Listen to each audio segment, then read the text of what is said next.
안녕하세요, 한석준입니다. 우리 삶에 진짜 필요한 실전 지식을 전하는 순간이죠. 오늘은 거시경제 전문가 신한 프리미어 패스파인더의 오건영 단장님 모셨습니다. 어서 오십시오. 네, 안녕하세요.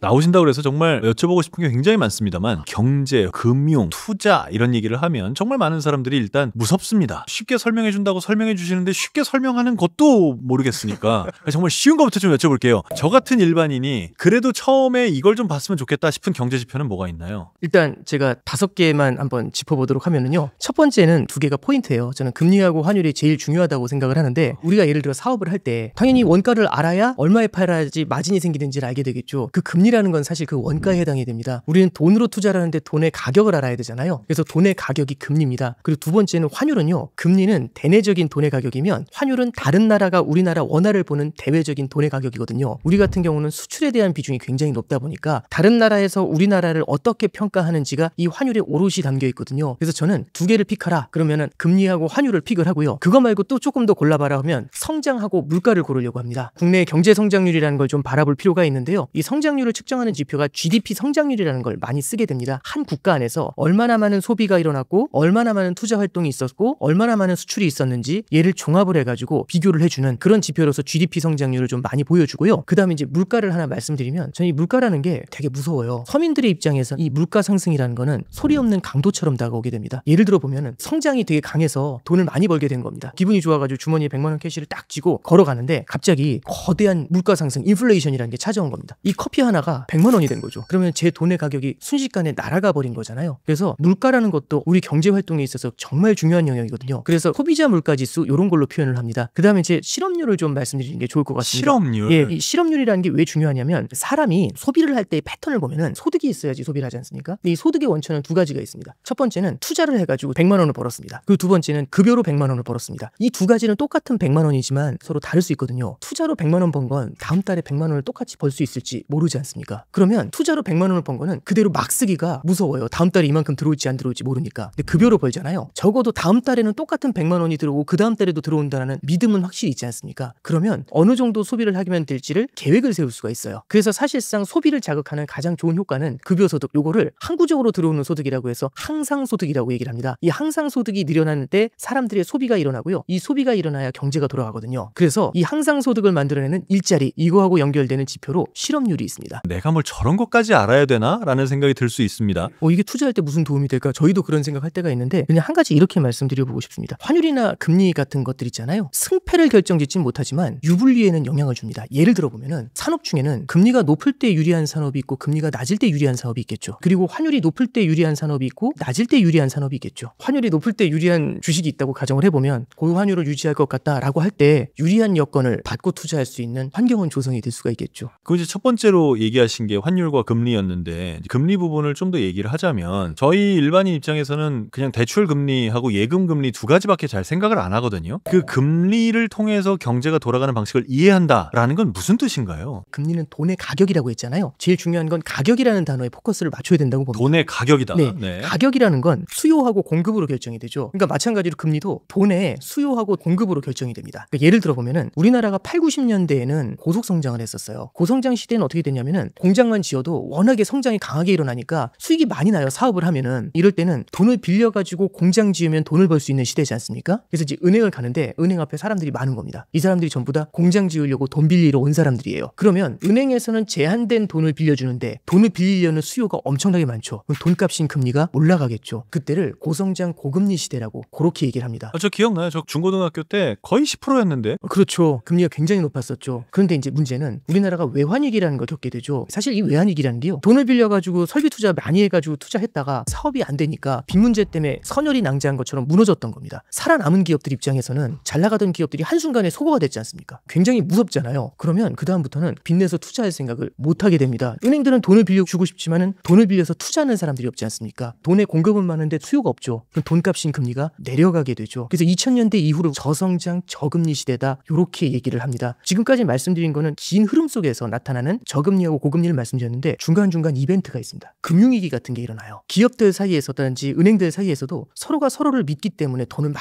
돌리고 있거든요. 근데 미국의 리먼 브러더스라는 큰 금융기관이 파산을 했어요. 진짜 믿었었거든요. 이 정도 은행은 파산하지 않는다라는. 근데 이 은행이 팍 파산했지 않습니까? 그럼 그때부터는요, 사람들이 누가 어떻게 죽을지 알 수가 없는 거죠. 그럼 서로가 서로를 믿지 잊지 못합니다. 돈의 공급이 순식간에 확 숨어버립니다. 근데 하루 이틀이라도 돈을 좀 돌려야지 살 수 있는 은행들이나 기업들이 있거든요. 그 기업들은 제발 빌려주세요 하면서 난리가 나죠. 그럼 수요가 갑자기 폭발을 해버리죠. 그래서 금융위기 때 보면은 우리나라 1년짜리 정기예금 금리가 7%가 넘었었습니다. 그래서 큰 틀에서 일상적인 상황에서의 돈의 수요와 공급, 그게 만들어낸 가격, 이례적인 위기 상황에서 나타나는 금리의 상승들, 이런 것들로 한번 금리를 좀 바라보시면은 기사를 읽으실 때 조금 더 이해도가 높아지지 않을까, 그렇게 생각이 됩니다. 그러면 금리가 어느 정도로 올라갔다는 걸로 어느 정도 위험한 위기냐를 점수처럼 받아들일 수 있는 겁니까? 그거는 좀 다르다고 생각을 합니다. 아마 이렇게 바라보시면 좋을 것 같아요. 2002년 3년에는 5%라는 금리가 미친 저금리처럼 들렸는데요. 지금 5%라는 금리는 이 정도면 평생 다시 볼 수 있을까? 이제 이런 느낌을 주는 금리가 돼 있지 않습니까? 그러니까 우리에게 일반이라고 생각하는 기준이 변하는 겁니까? 그렇습니다. 그게 변해 있기 때문에 단순히 언제의 금리하고 딱 그 레벨만 갖고서 비교하기는 좀 어렵고요. 오히려 그런 것들보다는 다른 국가들하고 금리의 관계라든지 이런 것들까지 좀 종합적으로 봐서 평가하는 게 조금 더 적절하지 않을까 싶습니다. 뭐 세계 금융의 중심이 지금은 런던하고 뉴욕이니까 그쪽 나라들의 금리와 상대적으로 비교를 할 수밖에 없잖아요. 이제 우리 금리가 그쪽보다 낮으면 우리 외환자금이 다 빠져나갈 거 아닙니까? 맞습니다. 그것 때문에 금리를 좀 내리고 싶어도 못 내리고 그런 게 좀 있지 않나요? 당연히 있습니다. 근데 이제 하나만 말씀을 드리면 과거하고 좀 다른 건 금리가 역전됐다고 해서 돈이 다 빠져나가거나 그러지는 않습니다. 여러 가지 요소를 같이 봐야 되는데 대표적인 케이스 중 하나는 이런 게 있습니다. 해외에 있는 자금들이 투자를 할 때요, 여러 국가에 분산 투자를 하거든요. 근데 그 국가에 분산 투자를 할 때 한국에도 일정 수준의 포지션을 줍니다. 그거는 한국의 금리가 조금 낮아졌다고 해서 빼는 게 아니라 이 정도의 포지션은 가져갑니다라고 해가지고 딱 투자해놓은 자금이 있는 게 1번이고요. 그 두 번째는 외국인이 들어와서 우리나라에 공장이라든지 사무실 같은 걸 만들지 않습니까? 주식이나 채권을 사서 들어온 사람들은 그냥 다음날 빠져나가면 되는데 사무실은 떼어서 나갈 수가 없습니다. 공장을 드러낼 수는 없지 않습니까? 하루 만에. 그래서 이런 형태의 자금들의 투자들도 있기 때문에 바로 빠져나가기 쉽지 않다는 게 두 번째고요. 그 다음에 이제 세 번째 하나 더 말씀을 드릴 수 있는 거는 우리나라가 과거와 달리 변동환율제를 쓰고 있습니다. 한 5년 전만 해도요, 우리나라가 미국보다 금리가 한 2% 높았습니다. 그러면 미국 사람들 입장에서는 미국 금리가 낮고 우리나라 금리가 높으니까 우리나라에 들어오는 거죠. 2% 금리를 더 먹으려고 딱 들어와가지고 이제 투자를 하려면 달러를 팔고 원화를 사서 높은 금리 예금에다 박아야 되지 않습니까, 돈을? 그런데 이제 문제가 그때 환율이 얼마였냐면 1달러에 1,100원 정도였습니다. 근데 이제 5년이 지났는데 이 금리가 뒤집어졌죠. 그래서 미국이 이자를 더 주는 거예요. 그럼 나가야겠다. 그러면 예금을 깨고 원화를 팔고 달러를 사서 나가야 되는데 지금 1,370원 달러입니다. 나는 달러를 1,100원에 팔고 들어왔는데 이걸 1,360원에 사서 나가야 되잖아요. 해외에서 2% 더 준다고 그 15% 손실을 확정하면서 나갈 수 있느냐? 이거 쉽지 않거든요. 외국인들이 물리는 겁니다.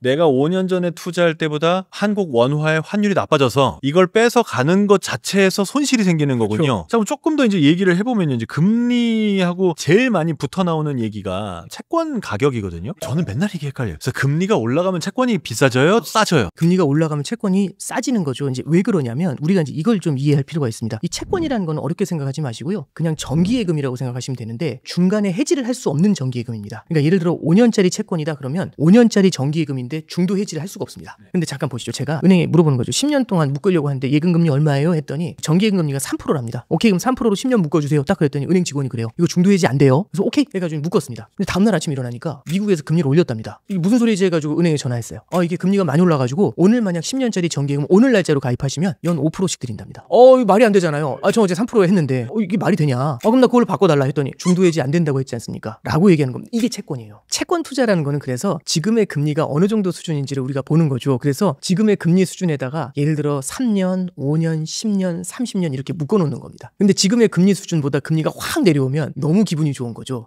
그죠. 난 3% 받기로 했는데 내일부터 1%라 그러면 기분 좋죠. 제가 예를 들어 아나운서님이 이제 3%에 가입하셨는데 오늘 갔더니 1%밖에 안 된대요. 그럼 제가 아나운서님한테 전화해가지고 그 채권 좀 넘기시면 안 되냐 이렇게 물어보면 그냥 안 넘기시죠. 프리미엄을 받으셔야죠. 10년짜리 예금이잖아요. 연 2%씩 더 받는 거지 않습니까? 그럼 2 곱하기 10, 20% 더 줘. 이렇게 피를 20% 받고 그 채권을 넘기시는 겁니다. 그래서 금리가 내려가면 피를 받으니까 가격이 오르는 거고요. 금리가 올라가면 내 3%짜리 채권보다 예쁜 채권이 널려 있잖아요. 아무도 안 살려고 하니까 마이너스 피 받고 넘겨야 되지 않습니까? 그러면 금리가 올라가면은 제 채권이 손실이 나게 되는 거죠. 이렇게 이해하시는 게 낫습니다. 너무 쉬운 설명 감사합니다. 역시 금융천재.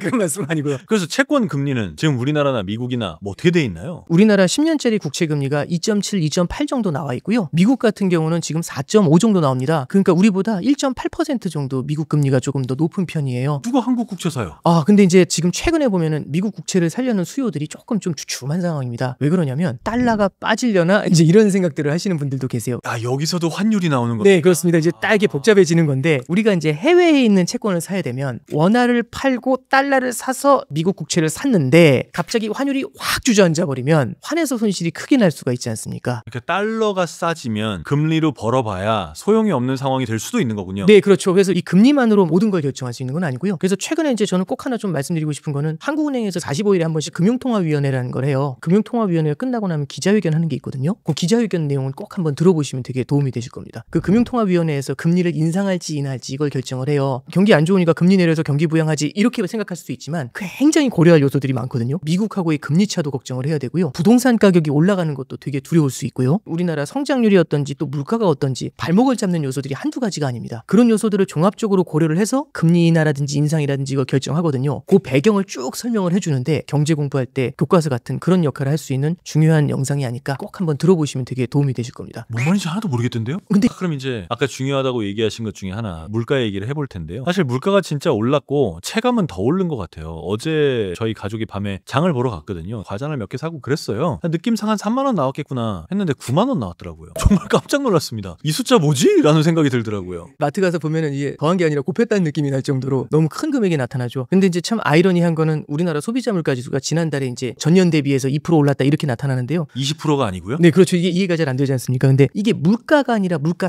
상승률이잖아요. 참고로 말씀드리면 작년 이맘때 이미 물가가 이만큼 올랐습니다. 그 상태에서 요만큼 더 오른 거죠. 2% 정도. 그래서 물가 레벨 자체가 높다라는 거하고 물가 상승률이 높다는 거는 조금 좀 다른 얘기가 될 수가 있습니다. 그러면 한국은행이 이 정도는 괜찮아라고 얘기하는 물가 상승률 그 레벨이 2%입니다. 그래서 그 수준에 어느 정도는 좀 와 있다라고 생각을 하시면 되고요. 턱걸이 하고 있네요. 네, 그렇습니다. 그렇게 됐었을 때는 물가보다 다른 요소에 신경을 쓸 수가 있죠. 성장 같은 게 대표적인 요소인데 제가 앞에 GDP 성장률 말씀드렸잖아요. 한국은행에서 이번에 우리나라 성장률 전망치를 0.8%라고 냈어요. 이게 어느 정도 레벨인지는 뭘 보시면 되냐면 지난 25년 동안 코로나 말고 가장 안 좋았을 때가 또 언제냐? 그러면 2009년도가 금융위기의 파고를 좀 오롯이 받았다라고 생각을 하면 그때 당시의 상승률이요. 플러스 0.8% 나왔습니다. 그러니까 안 좋다고 말하는 게 0.8인데 우리나라 올해가 0.8인 거네요. 예. 근데 참 이게 독특한 게 그때하고 조금 다른 건 지금 우리나라 경기 안 좋다는 얘기는 되게 많이 하지만 그렇다고 지금이 코로나 때 같은 위기 국면이나 금융위기 같은 느낌하고는 조금 다르잖아요. 그런 게 없는데 무슨 얘기지 이제 이렇게 되는 거잖아요. 우리나라 경제가 그래서 계속해서 좀 힘을 잃는 거 아니냐 이런 얘기들이 나오고 있습니다. 그러면 이런 걸 보면은 금리를 인하해서 경기 부양을 해줘야 되거든요. 근데 만약 물가가 높으면 금리를 인하하기가 되게 어렵습니다. 물가가 더 올라가겠군요. 그렇죠. 예금금리가 5%입니다.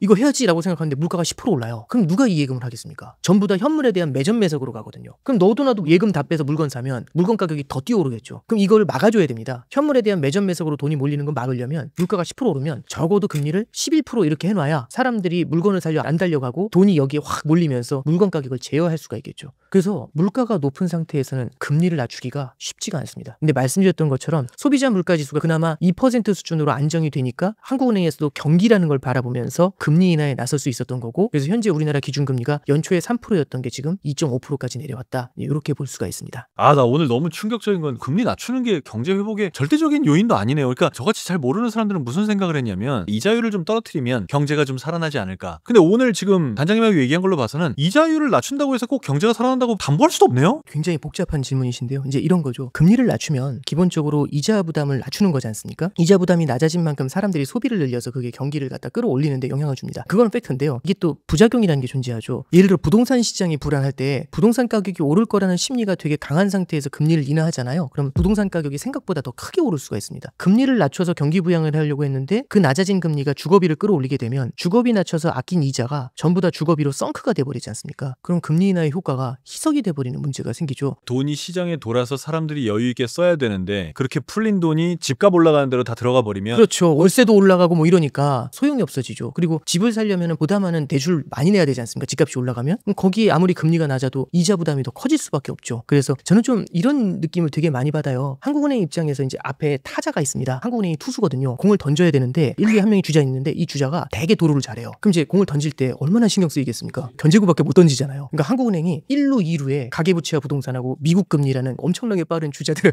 딱 깔아놓고 앞에 굉장히 어려운 타자하고 싸우고 있는 겁니다.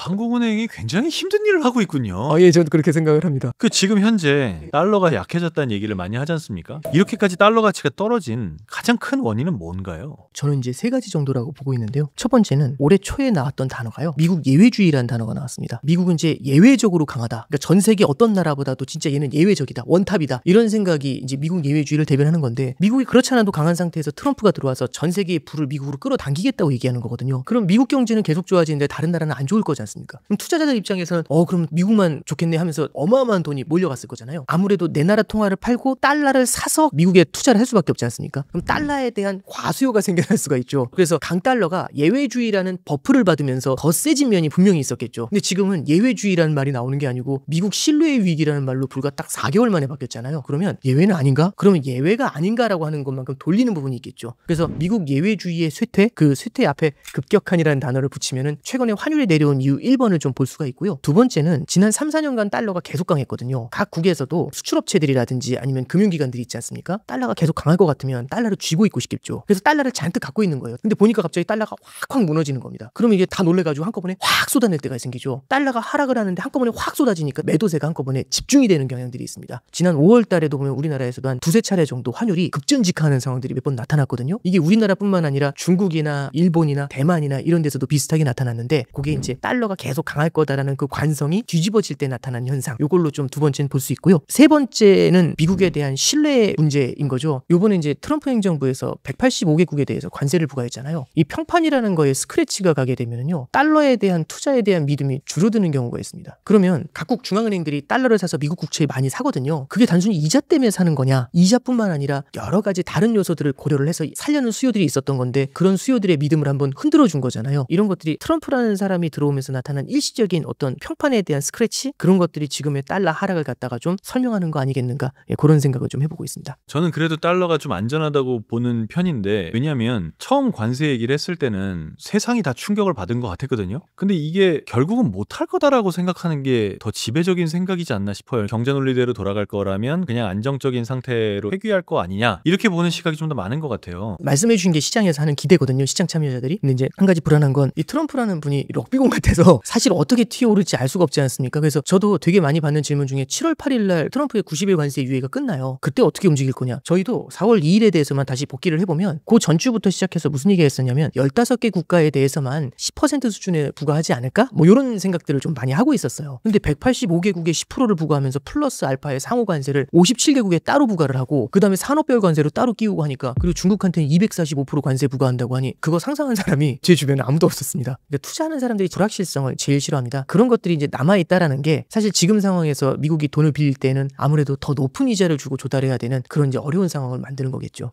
그러면 더 이상 달러가 안전자산이 아니라고 생각하십니까? 저는 그렇게는 생각하지 않습니다. 전 세계적으로요. 돈을 빌릴 때 대부분 다 달러로 빌립니다. 근데 이제 미국에서 만약 문제가 생기죠. 그럼 미국의 은행들이 달러를 갚으라고 합니다. 그럼 저 같은 사람들은 달러로 빌려가지고 이 달러를 팔고 원화를 사서 무언가 우리나라에 공장 짓고 부동산 사고 투자해놨을 텐데 갑자기 저쪽에서 미국이 어려워졌다고 달러 갚으라고 전화 온 거예요. 그럼 깜짝 놀라잖아요. 그럼 어떻게 하냐면 이 달러 빚을 갚아야 되지 않습니까? 받은 원화를 팔고 달러를 사서 갚아야 되겠죠. 근데 문제는 전 세계적으로 이 달러 빚이 많은 겁니다. 그럼 이 사람들이 다 같이 달러를 동시에 사잖아요. 달러 값이 탁 튀어버리죠. 그래서 2008년도 글로벌 금융위기 때는 우리나라 원달러 환율이 1,600원까지 갔습니다. 그리고 코로나 때도 미국의 코로나가 상륙을 하니까 미국 은행들이나 기업들이 달러 캐시 확보하고 싶어 하죠. 그러면은 달러가 다 미국으로 회귀가 되죠. 그래서 궁극의 위기가 찾아오잖아요. 달러 빚을 갚아야 되는 문제가 생깁니다. 그게 달러 값을 하늘로 밀어 올립니다. 안전자산이다라고 하는 거는 한 해 두 해에 걸쳐서 누가 지정해 준 게 아니고요. 역사 속에서 만들어지는 겁니다. 우리가 일반적인 다른 나라들을 대하면서 생각하는 거랑은 완전 반대로 생각해야 되는 부분인 거죠. 그러니까 우리나라도 IMF가 왔을 때 원화 환율이 박살났고 일본도 잃어버린 30년이 왔을 때 엔화 환율이 박살났는데 미국은 코로나가 터지고 리먼 브러스가 망하면 달러가 올라간다는 거지 않습니까? 네, 그런 일이 벌어졌던 거죠. 그래서 일상의 상황 속에서 달러가 불안하다 이런 얘기들은 얼마든지 나왔거든요. 참고로 2008년도 금융위기 직전에는 베이징 올림픽 직전이었습니다. 달러의 시대는 갔고 위안화의 시대가 왔다. 그때 원달러 환율이 900원까지 빠졌었어요. 근데 이듬해인 금융위기 때 1600원까지 환율이 뛰잖아요. 그러니까 전 세계에 달러 빚이 깔려 있어요. 그게 가장 중요한 포인트라고 생각하시면 됩니다. 그럼 만약에 달러가 떨어진다는 거는 달러가 올라가는 힘마저 꺾고 떨어진다는 거니까 그땐 진짜 세상이 난리 나는 거네요. 만약 그렇게 되려면 대한 통화가 있어야 돼요. 대안이 있어야 됩니다. 그 위안화는 항상 자기들이 대안이고 싶어 하는 거지 않습니까? 이게 그래서 위안화가 기축통화가 되기가 어려운 가장 큰 이유는 기축통화는 전 세계에 널리 퍼져 있어야 됩니다. 달러라는 돈이 해외로 나가야 되거든요. 나가려면 미국이 무역 적자를 겪어야 됩니다. 적자를 겪어야 상품을 사면서 달러를 해외로 풀거든요. 근데 문제는 이 무역 적자가 너무 커지게 되면은 쟤네는 적자국이잖아 하면은 이 통화에 대한 신뢰가 떨어지거든요. 그래서 기축통화국은 무역 흑자를 내야 됩니다. 신뢰를 얻어야 되니까. 그럼 이 앞뒤가 안 맞잖아요. 신뢰를 얻으려면 흑자여야 되고요. 해외에 풀리려면 적자여야 됩니다. 이 두 가지 딜레마가 있는 거죠. 그걸 미국이 7, 80년대에 해낸 그렇죠. 해낸 거죠. 그래서 7, 80년대에 미국이 외화 수지는 적자였지만 그때 달러가 엄청 세상에 풀렸고 그러면서도 기축통화의 지위는 유지를 한 거네요. 엄청 어려운 일이 된 거네요. 그렇죠. 그러니까 역사 속에서 만들어지는 거지 깃발 꽂고 들어가는 게 아닙니다. 중국이 만약에 기축통화가 되려면 결국에는 중국이 내수로 많이 받아줘야죠. 다른 나라의 물건을 사면서 위안화를 해외에